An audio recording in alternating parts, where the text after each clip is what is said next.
Hello students, welcome back to my video.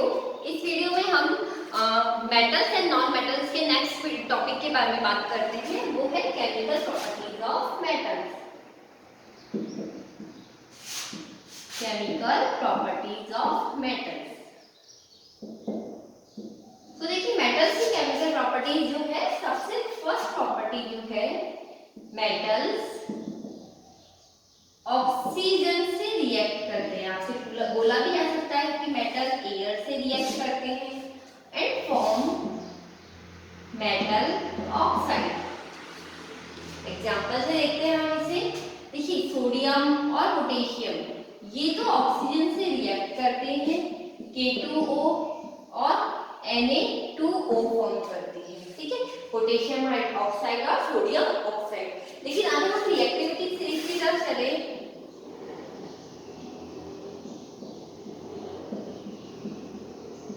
इसी तरह की रिएक्टिविटी सीरीज पढ़ी थी हमने। तो देखिए, जो ऊपर वाले मेटल्स हैं वो तो ऑक्सीजन या एयर से रिएक्ट करके विग्रसली रिएक्ट करते हैं, मतलब फायर कैच कर लेते हैं, आग लग जाती है। तो ये तो बहुत ज्यादा फायर विग्रस रिएक्शन होती है। यही रीजन है कि हम पोटेशियम और सोडियम को ऑयल में रखते हैं, केरोसिन ऑयल में, क्योंकि ऑक्सीजन के कांटेक्ट में आते ही आग पकड़ लेते हैं। ठीक है, और उसकी जो नीचे वाले मेटल्स हैं, जैसे मैग्नीशियम ऑक्सीजन से रिएक्ट करके MgO बनाता है, एल्युमिनियम ऑक्सीजन से रिएक्ट करके Al2O3 बनाता है। तो यहाँ ये इम्पोर्टेंट है कि ये दोनों और एल्युमिनियम, जिंक, ये सब क्या करते हैं, ऑक्सीजन से रिएक्ट करके इसके चारों तरफ एक लेयर बना लेते हैं, ऑक्साइड लेयर बना लेते हैं। ये उसकी प्रोटेक्टिंग लेयर होती है, उसको फर्दर डिग्रेड होने से बचाती है। ठीक है, इसके अलावा आयरन की बहुत इंपॉर्टेंट रिएक्शन होती है। यहाँ पे देखिए Fe3O4 बनता है, बहुत इंपॉर्टेंट है। ये इन दोनों का मिक्सचर होता है। हम जानते हैं कि आयरन जो है उसकी दो वैलेंसी होती है, 2 भी होती है और 3 भी। तो इन दोनों का मिक्सचर होता है, ये इंपॉर्टेंट है। तो आपसे क्वेश्चन पूछा जाता है कि आयरन की जो फिलिंग्स होती है, छोटे छोटे पीसेज है, वो तो इजीली आग में जल जाते हैं। लेकिन अगर हम बात करें सिंपल हम आयरन ले तो वो नहीं जलता है। तो इसका रीजन क्या है कि आयरन की फिलिंग्स जो आपने फ्रेशली बनाई है उसके ऊपर ऑक्साइड की लेयर नहीं होती, तो वो उसको इजीली जलने देता है। जबकि जो आयरन आपने एक पीस लिया उसके ऊपर एक ऑक्साइड की लेयर होती है जो कि प्रोटेक्टिंग लेयर है, उसको प्रोटेक्ट करती है। ठीक है, तो इस तरह से ये पूछा जाता है पोटेशियम सोडियम को आप क्यों रखा जाता है केरोसिन ऑयल में। तो इनकी जो ऑक्सीजन से रिएक्ट करते ही विग्रस रिएक्शन होती है, आपको ये बताना है। यहाँ तक ठीक है। इसके अलावा देखिए, कॉपर है, सिल्वर है, गोल्ड है, जो नीचे आ रहे हैं सबसे लो रिएक्टिव वाले हैं, वो ऑक्सीजन से रिएक्ट ही नहीं करते। अब हम आगे देखते हैं। देखिए, हमने बात करी Na2O, K2O, ये दोनों ही वाटर के साथ रिएक्ट करते हैं और बेस फॉर्म करते हैं। क्या बनाते हैं? बेस। तो हमने देखिए, एक बात हुई है कि जो सारे मेटल ऑक्साइड बने हैं वो वाटर में डिसॉल्व नहीं होते हैं। क्लियर है ये आपको? All metals oxide do not dissolve in the water, लेकिन जो मेटल ऑक्साइड वाटर में डिसॉल्व होते हैं उन्हें हम क्या बोलते हैं? एल्केलाइड बोलते हैं। क्लियर है आपको? अब हम आगे बढ़ते हैं।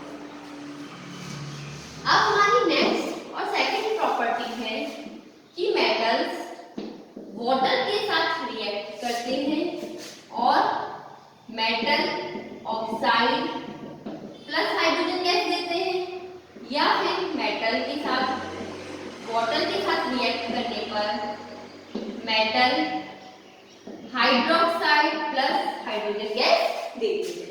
तो जैसे हमने ऑक्सीजन के बारे में बात करी थी कि ऑक्सीजन के कांटेक्ट में आते ही सोडियम और पोटेशियम जो है विग्रस रिएक्शन देते हैं, वही बात वाटर के ऊपर भी अप्लाई होती है। क्या मतलब कि सोडियम और पोटेशियम जो है वाटर के कांटेक्ट में आते ही फायर कैच कर लेते हैं।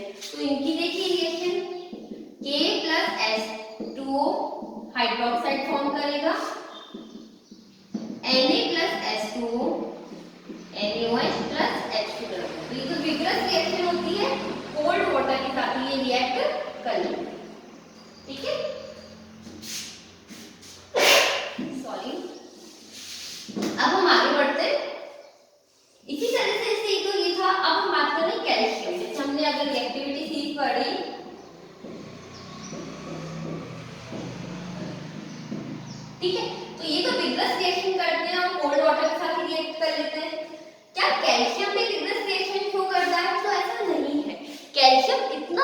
में एनर्जी रिलीज नहीं कर पाता। हालांकि ये भी कोल्ड वाटर के साथ ही रिएक्ट करता है।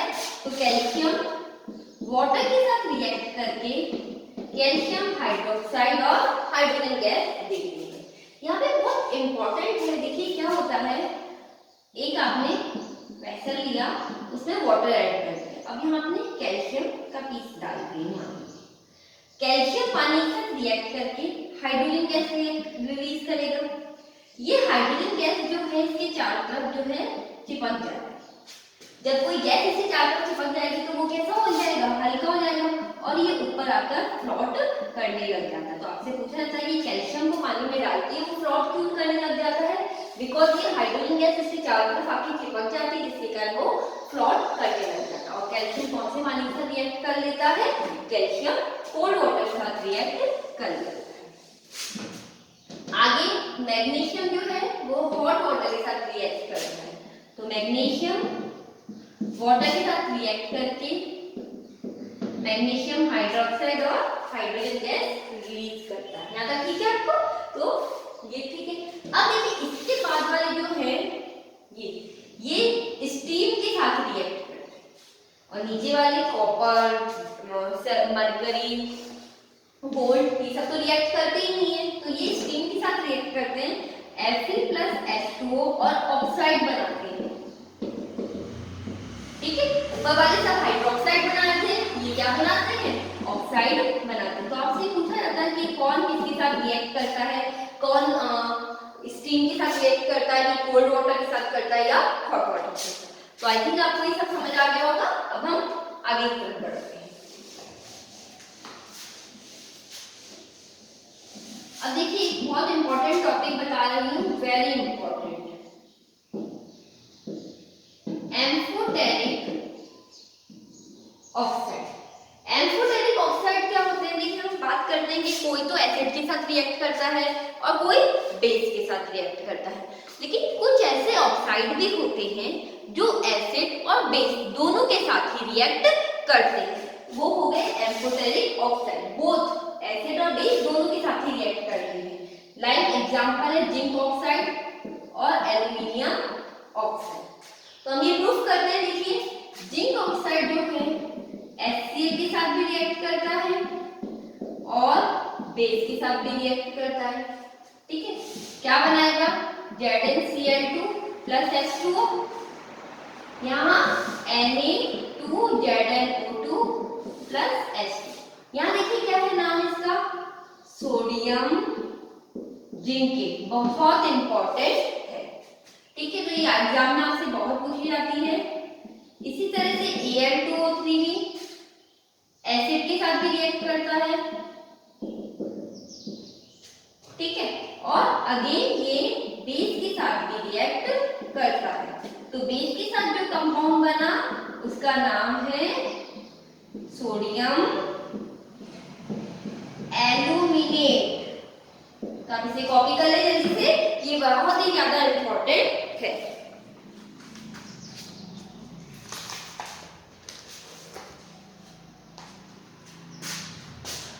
ठीक है, यहाँ पे भी ऑक्सीजन है, वाटर। अब हम आगे बढ़ते हैं।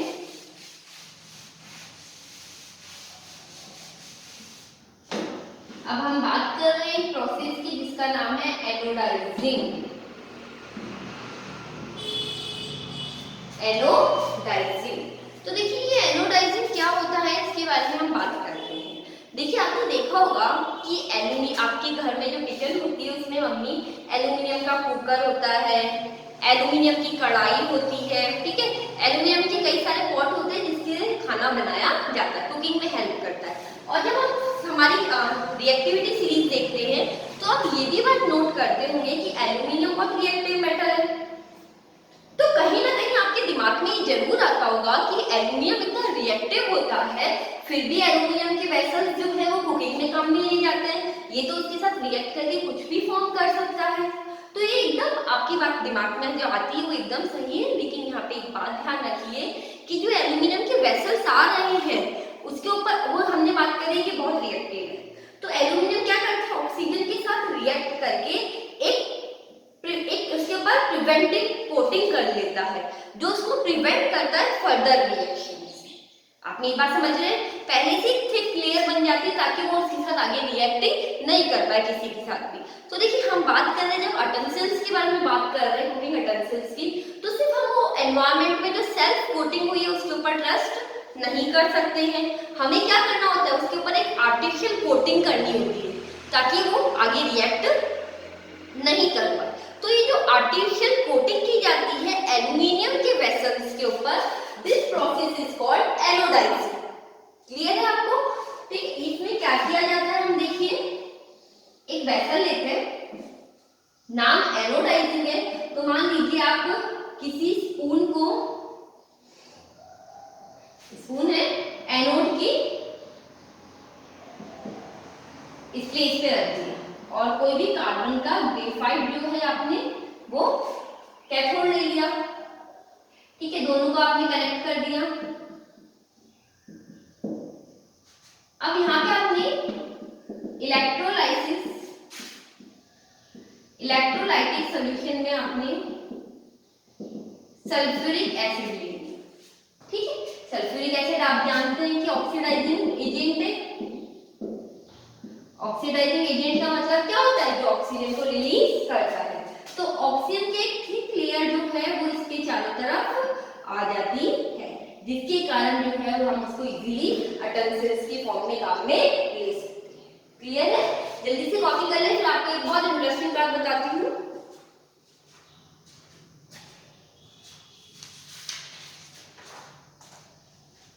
ठीक है, तो अब यहाँ देखिए हमने अभी भी बात करी कि एल्यूमिनियम एक बहुत रिएक्टिव एलिमेंट है, लेकिन उसकी रिएक्टिविटी को हमने कम कर दिया, उसके ऊपर एक ऑक्सीजन की कोटिंग कर दी। क्लियर है आपको इतना? अब देखिए क्या होता है, जैसे जैसे एल्यूमिनियम का वेसल पुराना होता जाता है, हम क्या करते हैं, उसको चम्मच से या किसी चीज से कंटिन्यू स्टीर करते रहते हैं, हिलाते रहते हैं, सब साफ भी किया जाता है, तो ये जो कोटिंग है ये हटती जाती है। तो एक ये वेसल्स जो है एल्यूमिनियम के वेसल्स जितने पुराने होते जा रहे हैं उतना ज्यादा उनकी रिएक्टिविटी क्या होती जा रही है, बढ़ती जा रही है, और वो हमारे जो कुकिंग सब्सटेंस है उसके साथ रिएक्ट कर सकते हैं। तो याद रखिएगा, कभी भी पुराने वेसल्स जो है एल्यूमिनियम के वो काम में लेने नहीं चाहिए, क्योंकि वो आपके लिए नुकसानदायक हो सकते हैं। ठीक है, अब हम आगे बढ़ते हैं। अभी तक हमने दो मेटल की केमिकल प्रॉपर्टीज पढ़ी है। Now the third, metals acid के साथ रिएक्ट करते हैं और सॉल्ट प्लस हाइड्रोजन गैस देते हैं। जैसे हम मान लीजिए मैग्नीशियम एसिड के साथ रिएक्ट करता है, बैलेंस कर लेते हैं। ठीक है, तो यहाँ पे भी बिल्कुल वही बात है जो हमने कैल्शियम के वाटर के साथ रिएक्शन पढ़ी थी, कि जो हाइड्रोजन गैस है ये क्या करती है, मेटल के चारों तरफ चिपक जाती है और उसको हल्का कर लेती है, बबल्स के फॉर्म में बना लेती है, जिससे वो फ्लोट करने लग जाते हैं। तो पोटेशियम और सोडियम तो विग्रस रिएक्शन देते हैं। उसके अलावा मैग्नीशियम एल्यूमिनियम जो है उनकी बबल की फॉर्म जो है, रेट ऑफ बबल फॉर्मेशन वो ज्यादा होता है। जैसे जैसे हम नीचे जाते रहते हैं रिएक्टिविटी सीरीज में,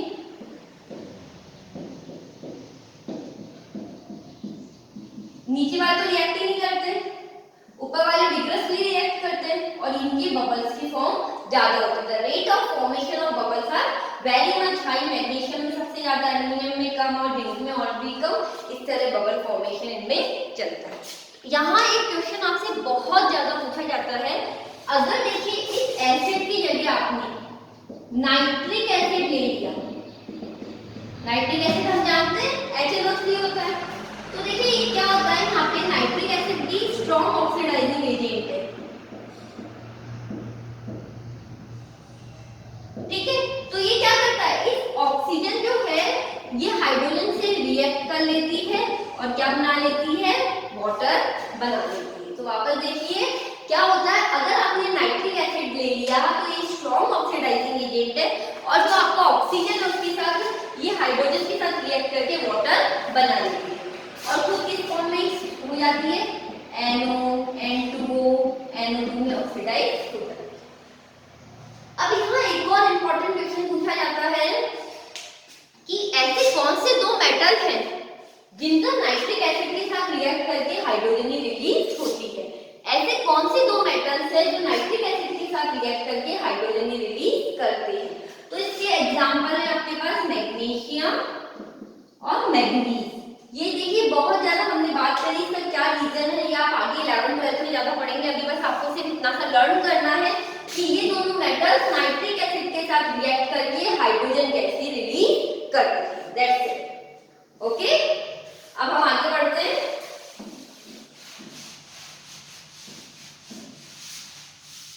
यहाँ आपको एक टर्म और समझाना चाह रही हूं मैं, एक्वारेजिया।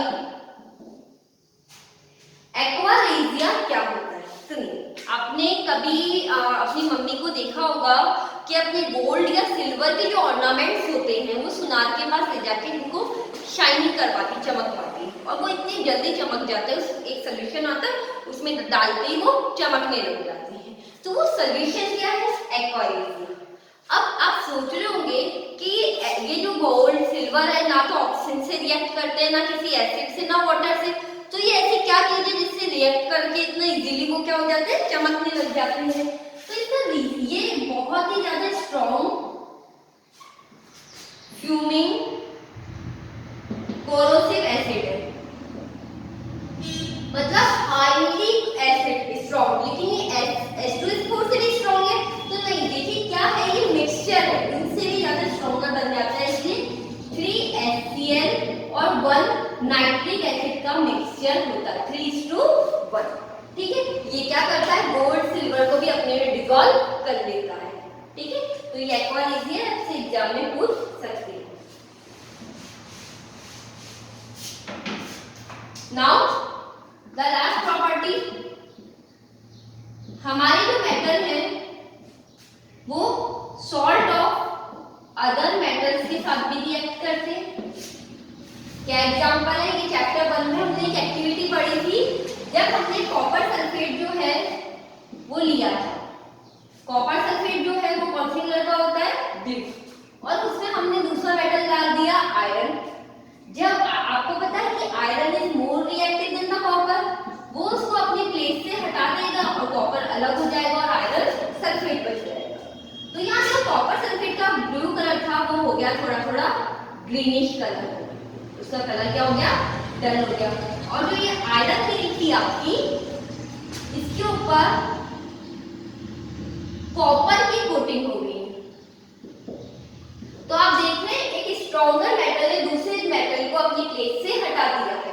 तो ये जो रिएक्शन है उसका नाम है डिस्प्लेसमेंट रिएक्शन। ये चैप्टर 1 में हमने बहुत डिटेल में पढ़ा है। ठीक है, तो आपकी 4 प्रॉपर्टीज कौन कौन सी हो गई है? मेटल जो है वो एसिड के साथ रिएक्ट कर रहे हैं, मेटल जो है वो ऑक्सीजन के साथ रिएक्ट कर रहे हैं, मेटल ने वाटर के साथ रिएक्ट किया, और मेटल ने ही दूसरे मेटल के सॉल्ट के साथ भी रिएक्ट कर लिया है। अब मैं आपको यहाँ पे मेटल्स और नॉन मेटल्स में बहुत ही इंपॉर्टेंट डिफरेंस बताने वाली हूँ। बहुत ही इंपॉर्टेंट डिफरेंस है ये, बेसिक डिफरेंस नहीं है, ये कुछ केमिकल डिफरेंस है। मतलब बेसिक ये सोनोरस होते हैं, ये नॉन सोनोरस, ये डक्टाइल, ये नॉन डक्टाइल, इस तरह का डिफरेंस नहीं है। ये हम 8 तक पढ़ चुके हैं। ठीक है, इस तरह के डिफरेंस आप लिखिएगा भी मत। तो मेटल के ऑक्साइड बेसिक नेचर के होते हैं, इनके एसिडिक नेचर के होते हैं। ठीक है, like NaOH, like H2SO4, S देखिए नॉन मेटल है। ये जो है आयोनिक कंपाउंड फॉर्म करते हैं और ये कोवैलेंट कंपाउंड फॉर्म करते हैं। अब आप ये सोचोगे कि आयोनिक और कोवैलेंट क्या है, तो प्लीज बी पेशेंट। आपके आने वाले वीडियोस में मैं आपको इन दोनों को बहुत अच्छे से डिस्क्राइब कर दूंगी। उसके अलावा हम आगे बात करें, ये डाइल्यूट एसिड से रिएक्ट करके हाइड्रोजन गैस रिलीज करते हैं, जबकि ये रिएक्ट नहीं करते। मेटल्स की बहुत इंपॉर्टेंट प्रॉपर्टी होती है कि इलेक्ट्रॉन को लूज करते हैं और कैटायंस बनाते हैं, और जबकि ये इलेक्ट्रॉन को गेन करते हैं और एनायंस बनाते हैं। यहाँ मैं आपको इसलिए बता रही हूँ क्योंकि हम इसके नेक्स्ट वीडियो में ही इन सबको हम डिटेल में पढ़ेंगे। तो बस आपको ये सिर्फ दिमाग में कुछ गॉड से भी इनको सेट करना चाह रही हूँ कि ऐसा भी होता है। बाकी इसके बारे में आप ज़्यादा टेंशन मत ले, इनको हम और डिस्क्राइब फॉर्म में अपने नेक्स्ट वीडियो में पढ़ेंगे।